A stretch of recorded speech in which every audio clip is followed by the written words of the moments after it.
하나님 말씀 창세기 48장 말씀입니다.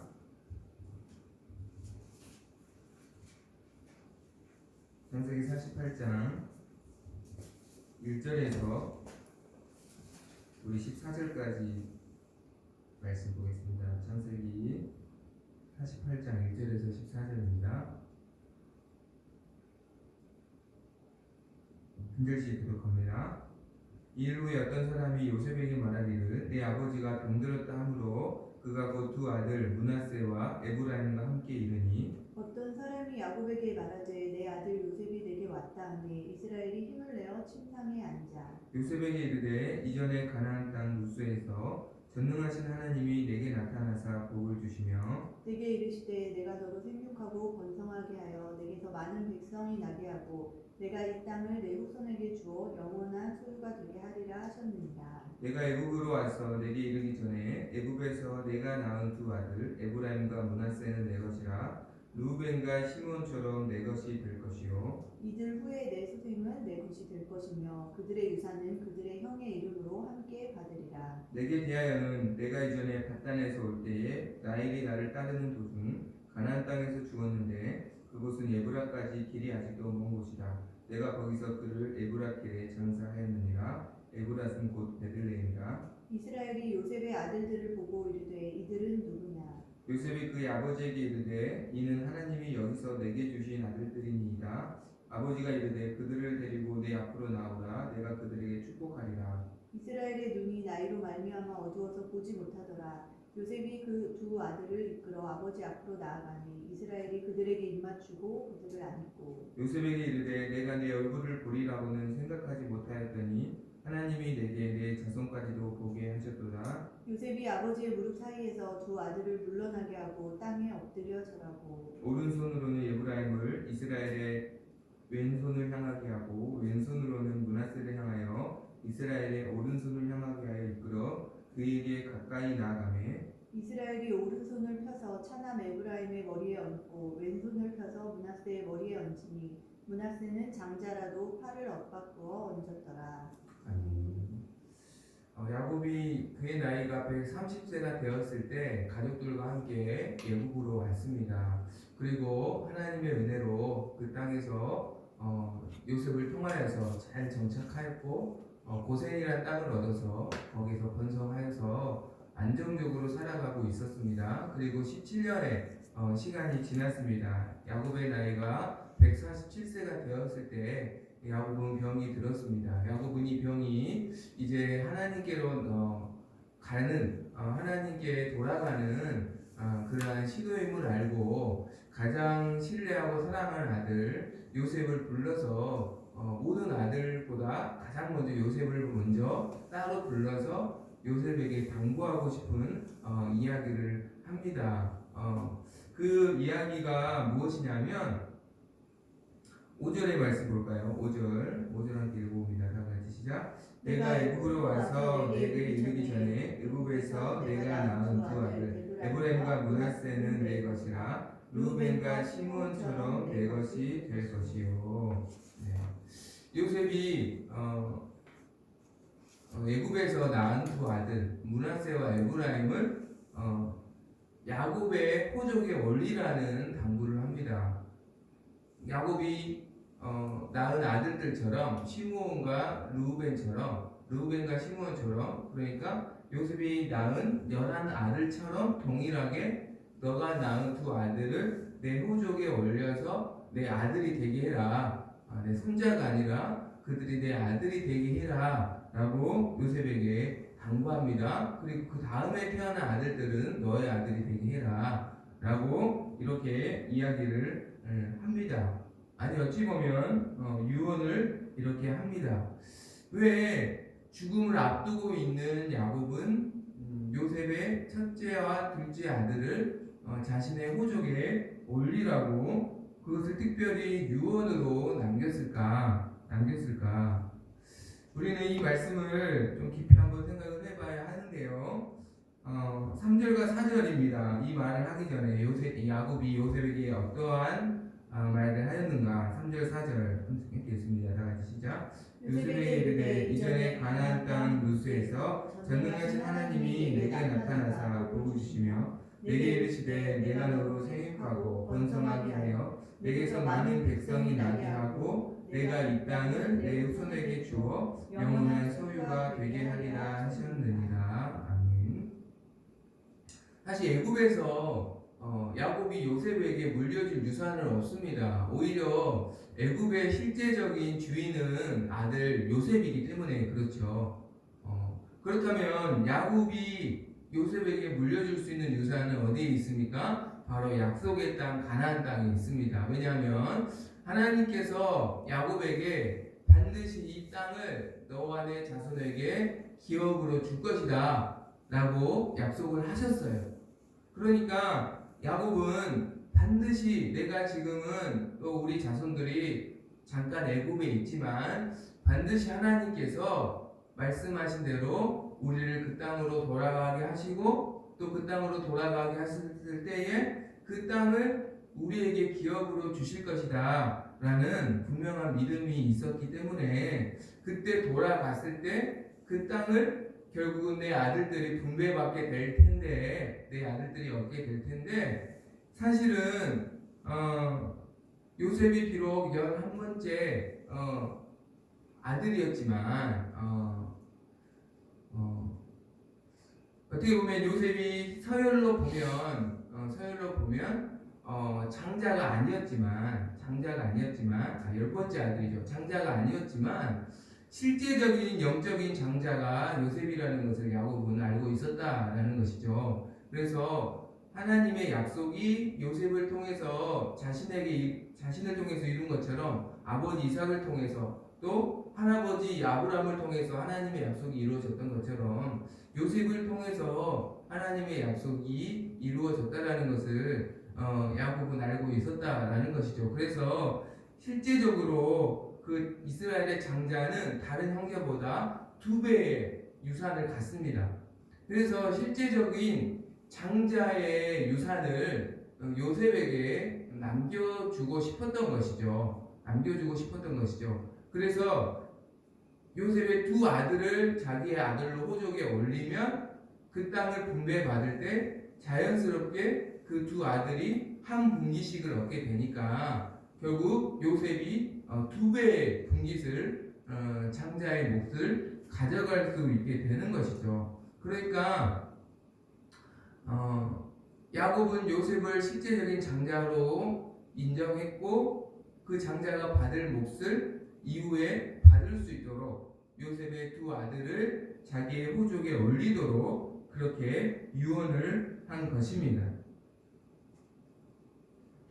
그래서 나중에 가나안 땅을 정복하고 그 땅을 분배받을 때 에브라임 지파와 므낫세 지파가 동일하게 분깃을 받아서 유일하게 어떻게 보면 에브라임과 므낫세는 사실은 요셉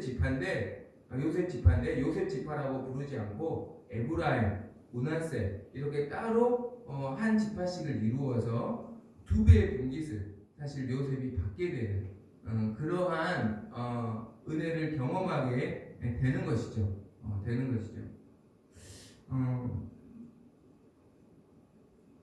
오늘 본문을 통해서 저는 갚아주시는 하나님을 한번 묵상을 해보았습니다. 사실 요셉은 지금까지 섬기기만 했어요.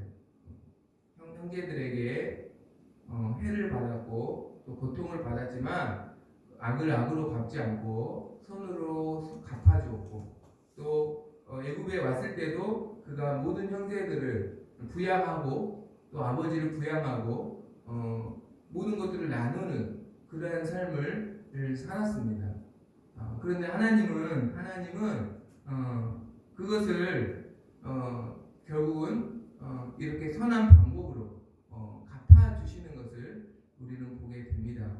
사실 요셉은 애굽에서 실제적인 애굽의 주인이기 때문에 더 이상 얻을福영화가 없어요. 그러나 이후에 그의 자손들이 요셉으로 말미암아 2배의 분깃을 얻고 또 영적인 어떤 장자의 역할을 할 수 있는 축복을 이 요셉을 통하여서 하나님께서 얻게 하시고 갚아 주시는 것을 보게 됩니다. 또한 이러한 갚아 주시는 방법이 굉장히 은혜롭고 굉장히 아름답다는 것을 느껴요. 왜냐하면 요셉의 두 아들을 호족에 올리는 것은 사실은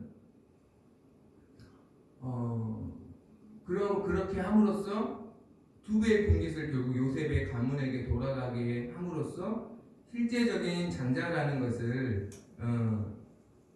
어떻게 보면은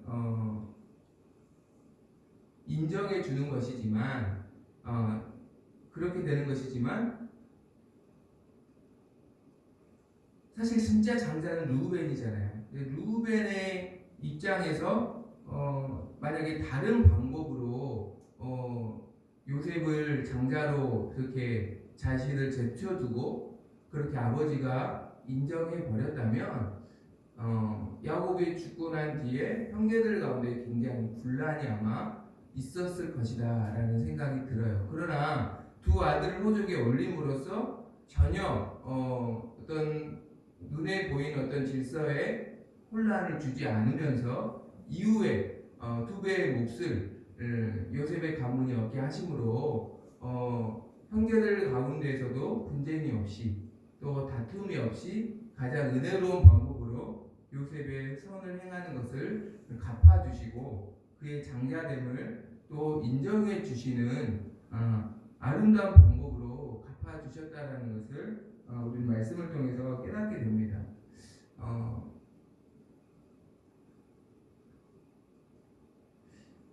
하나님은 우리가 선을 행하고 선을 심을 때 그것을 잊어버리시는 분이 아니라 반드시 기억하시는 분임을 믿습니다. 또 그것을 반드시 갚아주시는 분임을 믿습니다. 또한 그것을 갚아주실 때에 근심을 겸하여 주시지 않는 분임을 믿습니다. 그것을 갚아주실 때에 어떠한 혼란을 같이 주시는 분이 아니라 가장 아름답고 가장 복되게 그것을 갚아주시는 분이라는 것을 우리는 기억해야 합니다. 그래서 오늘 당장 어떤 열매가 보이지 않을지라도 우리가 선을 행하고 또 가장 하나님의 때에 가장 은혜롭게 갚아주실 것을 믿고 선을 심는 또 믿음을 심는 우리 모두가 되기를 간절히 소망합니다. 그렇게 두 아들을 자신의 호족에 올리라고 당부하고 마침 두 아들을 데리고 온 요셉의 이야기를 듣고 야곱은 요셉의 두 아들을 축복해 주기를 원했습니다. 그래서 요셉은 자신의 두 아들 므낫세와 에브라임을 아버지 야곱에게 데리고 가서 축복 기도를 받게 하는데요. 당연히 장자인 므낫세를 아버지 야곱의 오른손 쪽으로 보냈습니다. 그리고 차자인 에브라임을 아버지 야곱의 왼손 쪽으로 보냈습니다. 그래서 그냥 이렇게 그대로 야곱이 축복 기도를 해주기만 하면 되는 거예요. 그런데 야곱이 갑자기 팔을 어긋 맞춥니다. 이렇게 어긋 맞추어서 오른손으로 에브라임을 축복해주고 왼손으로 므낫세를 축복 기도를 합니다. 요셉이 당황하죠. 장자가 오른손으로 축복을 받아야 되는데 아버지 왜 그러십니까? 하고 아버지의 팔을 다시 되돌려 주시기를 간청하였지만 야곱이 이렇게 말합니다. 안다. 18절 19절에 보니까 이것이 나의 단순한 실수가 아니라 이것이 하나님의 뜻이다. 이것이 하나님이 내게 주신 감동이다. 차자인 에브라임이 더 큰 지파를 이룰 것이다. 그렇다고 해서 장자인 므낫세가 별 볼 일 없는 지파가 아니라 그도 잘 될 것이다. 그러나 하나님의 뜻이 에브라임이 더 큰 지파를 이루는 것이다 라고 이야기를 해주고 요셉은 그 하나님의 뜻을 받아들입니다. 사실 이것은 어떤 우리의 이성과 사람이 생각하는 질서를 뛰어넘는 하나님의 섭리죠. 하나님의 뜻입니다. 우리는 우리의 어떤 이성과 질서로 이해할 수 없는 하나님의 섭리를 만날 때가 종종 있습니다. 인간의 이해와 또 이성으로, 지혜로, 지식으로 설명할 수 없는 또 하나님의 뜻을 우리가 만날 때가 있죠. 왜 하나님이 장자인 에서가 아닌 야곱을 선택했는지 알 수가 없습니다. 또 오늘 본문의 말씀처럼 왜 장자인 므낫세가 아닌 또 에브라임을 선택하셨는지, 실제적인 영적인 장자로 선택하셨는지 우리는 알 수가 없습니다. 사울의 아들 요나단이 굉장히 믿음의 사람인데 사울을 버리시는 것을 이해하지만 요나단은 사실은 신실했잖아요. 근데 요나단을 세우지 않고 왜 다윗을 세우셨는지 사실 우리는 이해할 수 없습니다. 이해할 수 없어요. 그러나 우리가 항상 기억해야 할 것은 우리가 이해할 수 없는 어떤 하나님의 섭리를 만날 때 우리는 어떻게 반응을 해야 할까? 어떻게 반응을 해야 할까? 반드시 기억할 것은 하나님이 주권자이시고 하나님이 전능자이시고 또 하나님이 선하시고 하나님이 그분의 영광을 위해서 일하신다는 것을 우리는 기억해야 합니다. 그래서 우리가 기억해야 할 것은 내가 이해할 수 없는 하나님의 섭리를 만날 때도 항상 기억해야 할 것은 하나님이 항상 오르십니다. 하나님이 항상 오르십니다. 라는 이 믿음으로 우리가 반응해야 하는 것이죠. 말씀을 묵상하면서 저는 마가복음 7장에 또 마태복음 15장에 나오는 수로보닉의 여인이 생각이 났습니다. 이 수로보닉의 여인에게 한 딸이 있었는데 그 딸이 더러운 귀신이 들렸어요.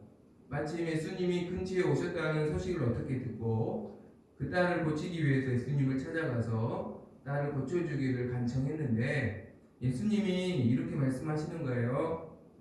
나는 이스라엘의 양들을 위해 보냄을 받았고 자녀의 떡을 취하여서 개들에게 주지 않을 것이다 라고 이렇게 냉정하게 말씀하십니다. 무슨 말이에요? 수르보닉의 여인을 어떻게 보면은 하나님의 자녀가 아닌 어떻게 보면은